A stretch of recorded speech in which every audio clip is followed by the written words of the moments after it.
دوستو، یہ کہانی ہے ایک ایسے خاص اور عجیب و غریب انسان کی کہ جس کو اتہاسکاروں نے دنیا کا سب سے طاقتور اور سب سے خطرناک انسان بتایا ہے۔ اتنا طاقتور انسان کہ جو اکیلے ہزاروں لوگوں کو قتل کر دیا کرتا تھا۔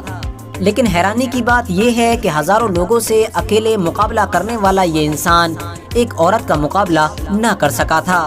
اور ایک معمولی عورت نے اس کو ہمیشہ کے لیے ختم کر دیا تھا۔ آپ کو بتاتے چلیں کہ اس انسان کا ذکر نہ صرف یہودیوں کی دھارمک کتاب یعنی تالمود میں موجود ہے، بلکہ ساتھ ہی ساتھ عیسائیوں کی کتاب یعنی بائبل میں بھی موجود ہے۔ اس کے علاوہ مسلم اتہاسکاروں نے بھی اس انسان کی اسٹوری کو اپنی کتابوں میں جگہ دی ہے۔ ساتھ ہی ساتھ ابھی تک اس انسان کی اسٹوری پر ہماری اس دنیا میں بہت ساری موویز بھی بنائی جا چکی ہیں۔ لیکن اب سوال یہ ہے کہ آخر دنیا کا یہ سب سے طاقتور انسان تھا کون، اور اس کے پاس وہ کون سی طاقت تھی کہ جس کی مدد سے یہ اکیلے ہزاروں لوگوں کا نہ صرف مقابلہ کیا کرتا تھا بلکہ ان کو ہمیشہ کے لیے ختم بھی کر دیا کرتا تھا۔ تو دوستو، اس طرح کی تمام چیزیں جاننے کے لیے آج کی ہماری اس ویڈیو میں بنے رہیے۔ ساتھ ہی ساتھ ہم آپ کو یہ بھی بتائیں گے کہ آخر اس کی طاقت کا وہ کون سا راز تھا کہ جس کو جاننے کے فوراً بعد ایک معمولی سی عورت نے اس کو ہمیشہ کے لیے ختم کر دیا تھا۔ سب سے پہلے تو ہم آپ کو یہ بتاتے چلیں کہ اس انسان کو اتہاس میں سیمسن کے نام سے جانا جاتا ہے، اور سیمسن کی یہ کہانی اس وقت شروع ہوئی کہ جب مشہور پیغمبر یعنی حضرت موسیٰ علیہ السلام اس دنیا سے ظاہری طور پر رخصت ہوئے۔ حضرت موسیٰ علیہ السلام کے اس دنیا سے چلے جانے کے بعد ان کی قوم یعنی بنی اسرائیل کچھ وقت تک تو اپنے علاقوں میں بڑے سکون کے ساتھ رہی، مگر پھر دھیرے ایک بار پھر سے بنی اسرائیل نے غلط کاموں کی طرف بڑھنا شروع کر دیا، اور دیکھتے ہی دیکھتے کچھ دنوں کے اندر ہی یہ بہت سارے بڑے گناہوں میں شامل ہو گئے، جس کی وجہ سے اب اللہ تعالیٰ نے عذاب کے طور پر ان لوگوں پر عمالقہ نام کی ایک قوم مسلط کر دی۔ عمالقہ نام کی یہ قوم بہت زیادہ طاقتور اور ظالم تھی۔ ان لوگوں نے نہ صرف بنی اسرائیل سے ان کے سارے شہروں کو چھین لیا بلکہ ان کے مردوں کو قید کر کے ان کے اوپر ظلم و ستم کرنا بھی شروع کر دیا۔ ایسے ہی برے حالات میں بنی اسرائیل کی قوم میں ایک بچے کی پیدائش ہوئی، اور اس بچے کا نام سیمسن رکھا گیا۔ کچھ اتہاسکاروں کے مطابق سیمسن کی پیدائش سے پہلے اس کی ماں نے خدا سے یہ منت مانگی تھی کہ اگر اس کے یہاں لڑکی کی پیدائش ہوئی تو وہ نہ صرف اس کو زندگی بھر شراب اور اس جیسے بڑے گناہوں سے دور رکھے گی بلکہ پوری زندگی میں کبھی بھی اس کے بال بھی نہیں کاٹے گی۔ یہی وجہ تھی کہ سیمسن کی پیدائش کے بعد کبھی بھی اس کے گھر والوں نے اس کے بالوں کو نہیں کاٹا تھا۔ سیمسن جب دھیرے بڑا ہونا شروع ہوا تو وہ اپنی قوم کے دوسرے لڑکوں کے مقابلے میں بہت طاقتور تھا، اتنا طاقتور کہ ایک بار جب وہ جنگل سے جا رہا تھا تو اس کا مقابلہ ایک خطرناک شیر سے ہوا، اور حیرانی کی بات یہ ہے کہ سیمسن نے بڑی آسانی کے ساتھ نہ صرف اس شیر کو ہرا دیا بلکہ اس کو ہمیشہ کے لیے ختم بھی کر دیا۔ اس کے بعد سیمسن کم عمر میں ہی اپنی بستی کو چھوڑ کر عمالقہ نام کی اس قوم کے شہروں کو دیکھنے کے لیے نکل پڑا کہ جو قوم اس کی قوم کی سب سے بڑی دشمن مانی جاتی تھی۔ سیمسن نام کا یہ طاقتور انسان جب قوم عمالقہ کے ایک شہر میں پہنچا تو اس کی ملاقات تیمنہ نام کی ایک خوبصورت لڑکی سے ہوئی۔ دھیرے یہ دونوں آپس میں محبت کرنے لگے۔ خاندانی دشمنی ہونے کے باوجود بھی ان دونوں نے ایک دوسرے سے شادی کرنے کا فیصلہ کیا، مگر بدقسمتی سے جس دن سیمسن اور اس تیمنہ نام کی لڑکی کی شادی ہو رہی تھی اسی دن سیمسن شادی میں آئے ہوئے قوم عمالقہ کے کچھ لوگوں سے ایک شرط ہار گیا، جس کی وجہ سے اب یہ طے پایا کہ جب تک سیمسن شرط میں ہاری ہوئی رقم یعنی کپڑوں کے 30 تھان واپس نہیں کر دیتا تب تک اس کی یہ بیوی یہیں پر یعنی قوم عمالقہ کے ہی پاس رہے گی۔ یہ سن کر اب سیمسن بہت پریشان ہوا اور پریشانی کے عالم میں اس شہر سے واپس لوٹا۔ راستے میں اس نے دیکھا کہ 30 تاجروں کا ایک قافلہ جا رہا ہے۔ سیمسن نے ان 30 لوگوں کو قتل کر کے ان کا مال و دولت لوٹ لیا، اور اس کے بعد وہ اسی قوم عمالقہ کے شہر میں واپس آیا تاکہ اس رقم کو دے کر وہ اپنی بیوی کو واپس حاصل کر سکے۔ لیکن جب تک وہ اس شہر میں واپس آیا تب تک تیمنہ کا باپ اس کی شادی کسی دوسرے آدمی کے ساتھ کرا چکا تھا۔ یہ سن کر اب سیمسن غصے سے لال ہو گیا، اور اس نے غصے کی حالت میں ہی قوم عمالقہ کے سارے کھیتوں میں آگ لگا دی۔ جس کی وجہ سے اب قوم عمالقہ کے لوگوں نے اس کی بیوی اور اس کے سسر کو قتل کر دیا۔ ساتھ ہی ساتھ بنی اسرائیل سے بھی یہ مانگ کی کہ وہ جلد سے جلد سمسن کو ہمارے حوالے کر دے، ورنہ ہم لوگ پوری بنی اسرائیل قوم پر ظلم کریں گے۔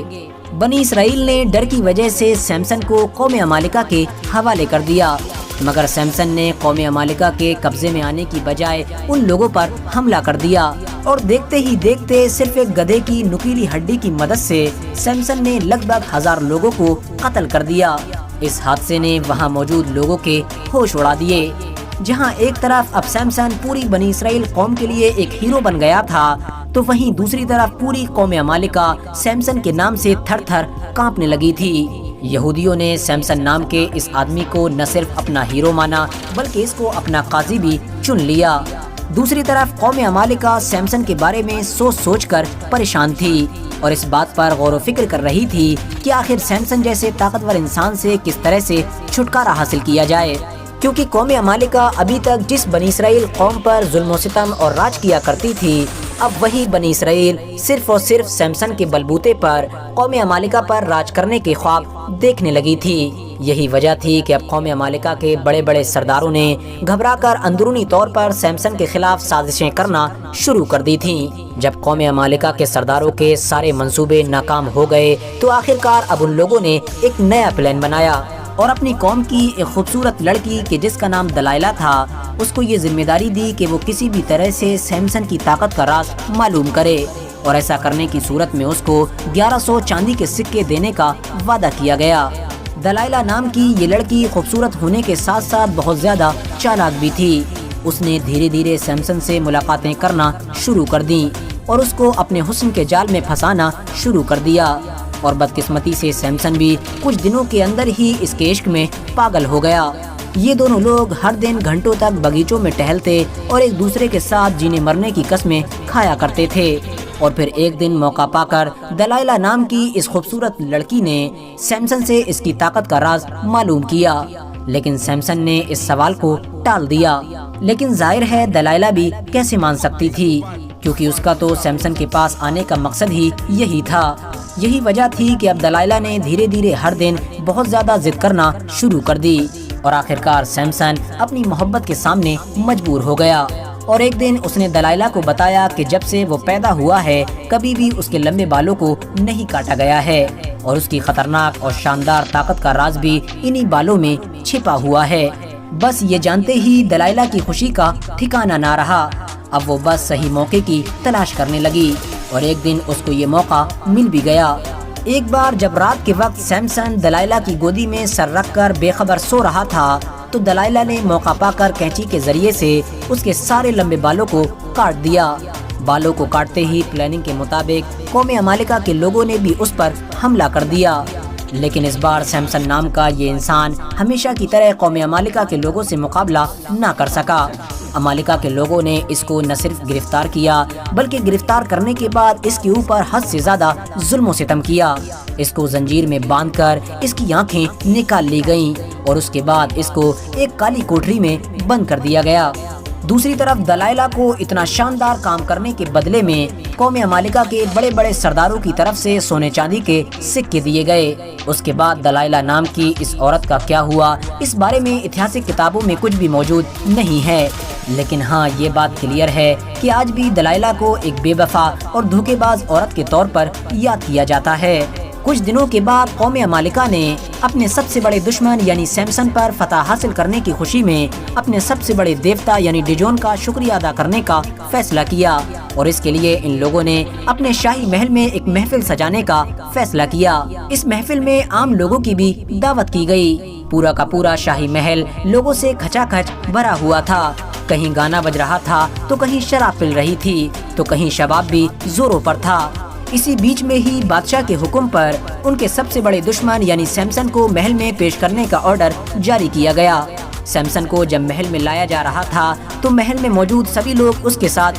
بدتمیزی کر رہے تھے۔ کوئی اس پر تھوک رہا تھا تو کوئی اس پر کوڑا ڈال رہا تھا۔ بہت سارے لوگ اس کے اوپر کوڑے بھی برسا رہے تھے۔ مگر جہاں ایک طرف پوری قوم عمالقہ اپنے جیت کے نشے میں پاگل ہو چکی تھی، تو وہیں دوسری طرف اب اندھا سمسن خدائے تعالیٰ سے اپنے پرانے گناہوں سے توبہ کر رہا تھا۔ اور بار بار یہ دعا کر رہا تھا کہ کسی طرح سے اس کی پرانی طاقت کو لوٹا دیا جائے، اور خوش قسمتی سے اس کی یہ دعا قبول ہو گئی اور اچانک سے اس کی وہ پرانی طاقت اس کو واپس لوٹا دی گئی۔ اتہاسکاروں کی مانے تو سیمسن نے طاقت واپس آتے ہی ان دونوں پلرز کو اپنی طرف کھینچنا شروع کر دیا کہ جن دو پلرز کی مدد سے سیمسن کو باندھا گیا تھا۔ کچھ وقت کے اندر ہی وہ دونوں پلرز ٹوٹ گئے اور دیکھتے ہی دیکھتے پورا شاہی محل زمیں بوس ہو گیا۔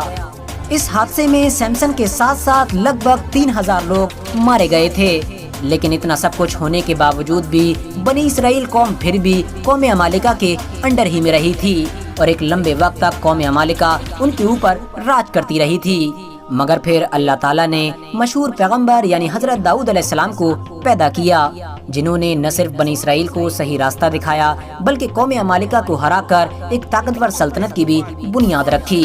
فی الحال دوستو، آج کی اپنی ویڈیو کو ہم یہیں پر ختم کرتے ہیں۔ ویڈیو پسند آنے پر نہ صرف ویڈیو کو لائک کریں بلکہ اپنے فرینڈز کے ساتھ بھی ضرور شیئر کریں، اور اسی طرح کی نالجبل اور ہسٹوریکل ویڈیوز ہمیشہ دیکھنے کے لیے ہمارے اس چینل کو سبسکرائب کر کے ساتھ ہی میں بیل آئیکن کو بھی